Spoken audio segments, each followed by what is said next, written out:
You've almost certainly heard of this book, right? Robert Greene's The 48 Laws of Power.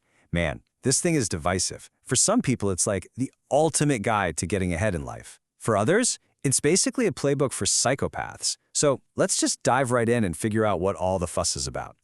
Okay, so to really get this book, you have to start with this quote from Machiavelli, and this is pretty much the key to the whole thing. It basically says, if you try to be the good guy all the time, you're going to get crushed by all the people who, well, aren't.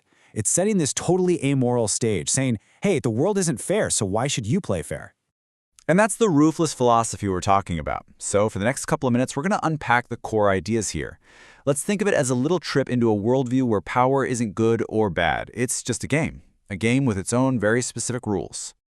All right, so the first big idea is what the book calls the unspoken game, the world as a scheming court. The whole idea here is that power isn't just for kings and CEOs. Nope, it's in everything we do, an inescapable part of just being human.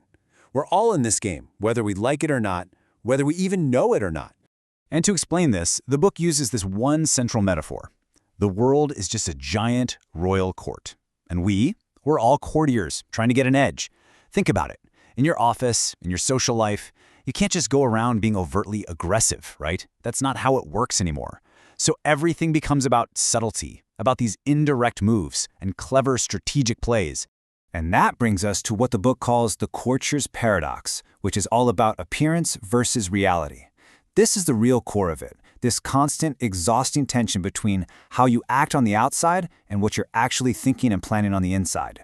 Yeah, look at this. This chart pretty much sums it up, doesn't it? On the surface, the appearance is that we're all civilized, decent, fair people. But the reality, according to Greene, is what's boiling underneath that polite veneer. All the raw, messy stuff, greed, envy, lust, pure hatred. A real master of the power game, they get this. They never, ever mistake the mask for the real face.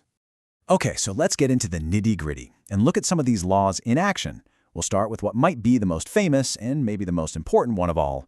Law 1, never outshine the master. Law number 1. So what does that actually mean? Well, the logic is kinda simple, but it's also pretty brutal. The people above you, they're often way more insecure than they let on. So if you come in and you're just too good, too talented, you don't make them admire you. You make them fear you. You threaten them. So the real path to power, the book says, is to make your bosses look even more brilliant than they are, even if it means dimming your own light a little. And the book gives these two fantastic historical examples that just lay this out perfectly. On one side, you have Nicolas Fouquet. He was the finance minister for King Louis XIV of France. He throws this ridiculously amazing party, so amazing that it made the king feel insecure and upstaged. What happened? Fouquet spent the rest of his life in prison. Ouch.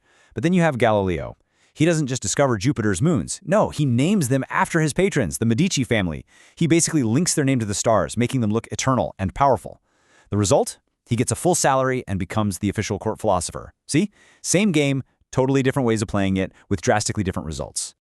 All right, if you thought that was a little cynical, buckle up for Law 2. Never put too much trust in friends. This one really gets under people's skin. Law number 2. So why are friends so dangerous in the power game? Well, according to Greene, it's a total minefield. First off, envy. It's so much easier for a friend to become envious of your success. Plus, if you do them a favor, like give them a job, it can get weird. They might feel like they didn't really earn it, and that kindness can actually breed resentment instead of loyalty, because it messes with the balance of the relationship. And, this quote from Voltaire just says it all, doesn't it? Lord, protect me from my friends, I can take care of my enemies. It's that idea that the biggest threats often come from the people you least expect. So here's the really counterintuitive part of this law. The book actually argues it's often better to hire a former enemy. Why? Because they have way more to prove. A friend might feel entitled, but an enemy who you bring over to your side, they're often more loyal because they're grateful for the opportunity and they're eager to prove you right for trusting them.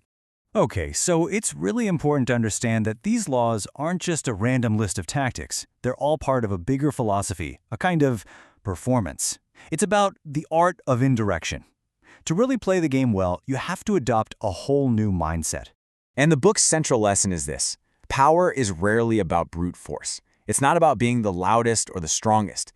It's about being a master strategist. It's about mastering these arts of seduction, charm, and even deception.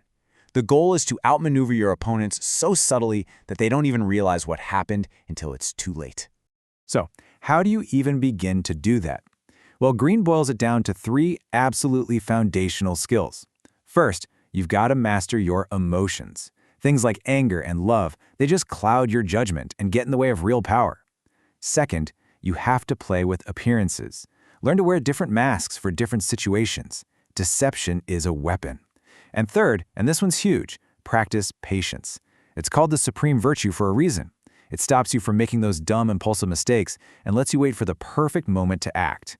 And all of this leaves us with the book's own final, and let's be honest, pretty unsettling question for you to think about. The book's whole argument is that this game of power is absolutely inescapable.